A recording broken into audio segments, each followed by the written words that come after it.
Right. Another big issue tonight are struggling schools. There were 21 districts in Maricopa County seeking voter approval to fund teachers and buildings, and that means bonds and overrides. So let's look at them. 12 News' Craig Harris is here with two guests going over some of these results and basically what they mean. All right, Craig, take it away. Hey, thanks, Troy and Mark. Tonight we have Kevin McCarthy, president of the Arizona Tax Research Association, and Marisol Garcia, president of the Arizona Education Association. We just received the first batch of results from those 21 districts, and it appears that the majority of them are passing.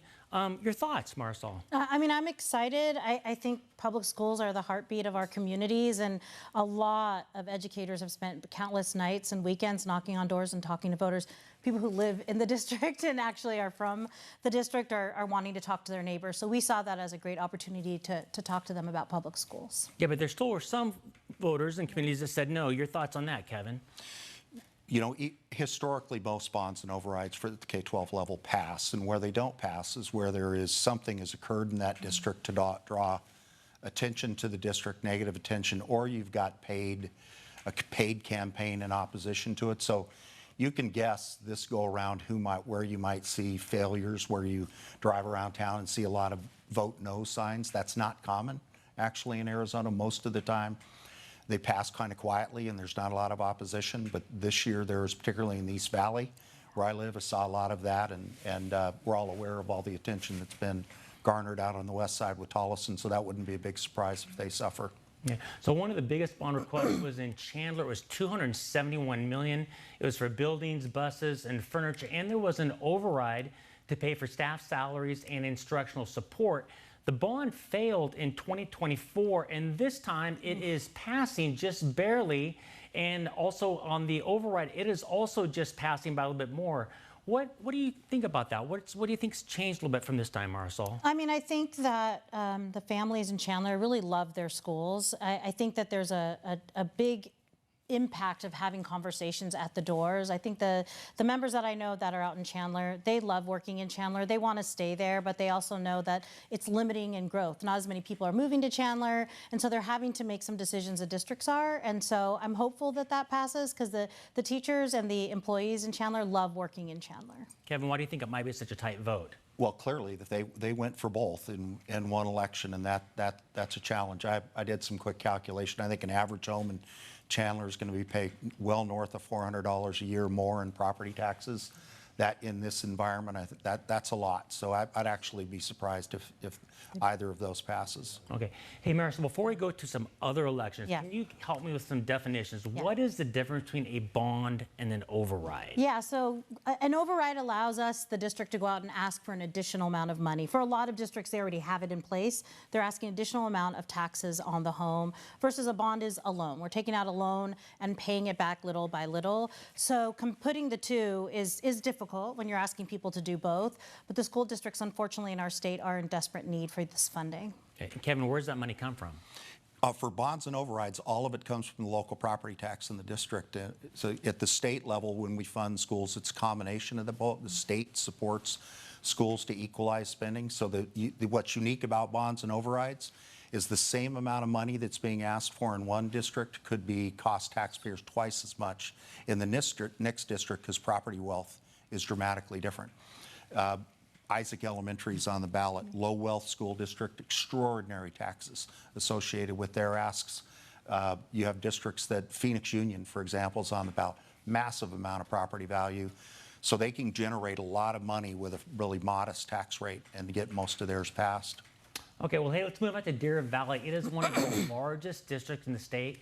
It has 31,000 plus kids, 42 schools, almost all are A or B schools, and it's a district where the superintendent has been very critical of empowerment scholarships or vouchers. That district also lost an override in 2024. Let's go and see what's going on there. It is a very, very close there on the budget override.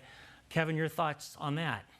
Well, again, I think this is some of these districts I think are going to struggle from going back to the well over and over again. I've had a saying in Arizona, taxpayers don't get to say no. We've attempted to get the legislature to address the situation where literally you just go back year after year and no after no. At some point, the taxpayers ought to get a break.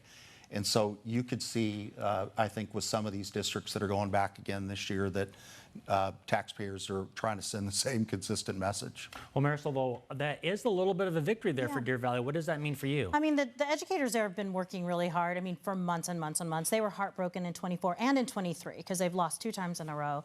They were really hopeful that they were able to plead their case to the district. I mean, one of the things that is on the chopping block for Deer Valley is full-day kindergarten.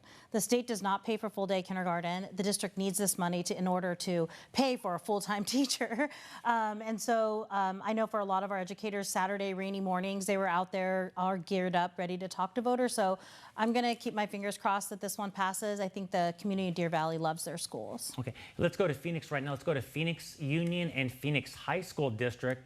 The elementary district was seeking an additional assistance and override and a permission to sell, and Phoenix Union was also seeking additional assistance and override. Here are the results. Wow. This is the elementary district. 75% are saying yes for an override in the elementary. Marisol, your thoughts? Not shocked. The voters in Phoenix Elementary really care deeply about their schools, and they know how important it is. I mean, you can drive in the area and there's kids running around all over the place. It is definitely shrinking, the amount of kids that go to those schools, but they're doing their darndest to do what's best for the kids. Okay, and this is a site sale. What does that mean? So this is another ways that public schools are so great. If we want to make any sort of concession and trying to downsize, we have to ask the voters if we can sell a building, which is not true for other school systems. This is asking the voters if they can actually put the building up for sale, and so they have an infusion of cash. And Kevin, that's kind of an issue at the legislature also. With some of these districts, they're so tight as far as what they can spend different buckets of money. Do you think the legislature should make some changes so they may not have to go to voters and ask to sell a building? They can just sell it and then use that money how their board sees fit? Yeah, I think there's a lot of support at the Capitol to free up flexibility for operational spending where it's associated with a tax increase, and in many instances, maybe a very significant tax increase. You're not going to get any support for flexibility to just access that. But I think you're going to, as long as we have bonds and overrides, those are going to be voter approved, and taxpayers are going to have a say on that. But a site sale also is that taxpayers bought that, and the argument is they ought to have say in whether or not what happens to liquidating that property. Okay. We just saw the votes there on Phoenix Union High. They also passed and did very well. In Kyrene, the district plans to close 8 schools because of declining enrollment. But the district was asking also for $14.6 million in additional funding since 1983.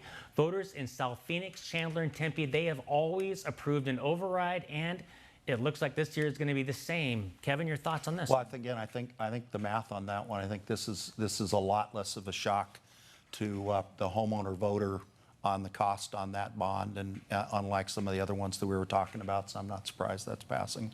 What have you thought? Well, as a Kyrene graduate, I know how great those schools are. I went to Kyrene Junior High. I love the schools there. I know the parents love the schools there. You see that now as they're discussing what to do with buildings and how to downsize. People are very much driven by how strong their schools are. So it is a nice thing to say. Again, a lot of educators voting, knocking on doors, talking to parents. Okay, let's move to Isaac School District. It's got about 5,000 kids. It's a largely Latino and low-income students, and it was actually placed under a state board of education control in January. It too is asking for a bond and then override. And we see here the bond approval, 62% passing. And, also the district was able to avert a shutdown earlier this week thanks to a controversial $25 million loan from neighboring Tolleson. We also see on the override also almost about a 2-to-1 margin. Isaac also passed that. Kevin, your thoughts on that one? Well, based on the recent history in Isaac and the lack of care for funds in that district, I'll try to put it politely, I'm shocked at the size of this. And the cost of these together on a $200,000 home in Isaac, it's literally over $700 a year. So I'm shocked at the size of that yes vote. Marisol? Not shocked. I've ran multiple of those, worked for years, for almost 20 years in Isaac, and the parents love their schools. They see as the place where their kids can go, and it opens up opportunities beyond what can ever be afforded to them. And so, again, we worked really hard in that school district, communicating what had happened. And the people that would have been hurt the most by these not passing would have been the employees in the school district and the kids. And they are incredible community, so I'm hoping that stands. You see how very very few amount of people voted in there. I remember we won one with, I think, 100 votes. Like, it is a very tight amount of turnout there. Yeah. Thank you both for being Yeah. on with us tonight. We'll have you back here just a little bit shortly when we're back to look at some more election results a little bit later tonight. Marisol, Kevin, thank you very much. Thank you. Thank you.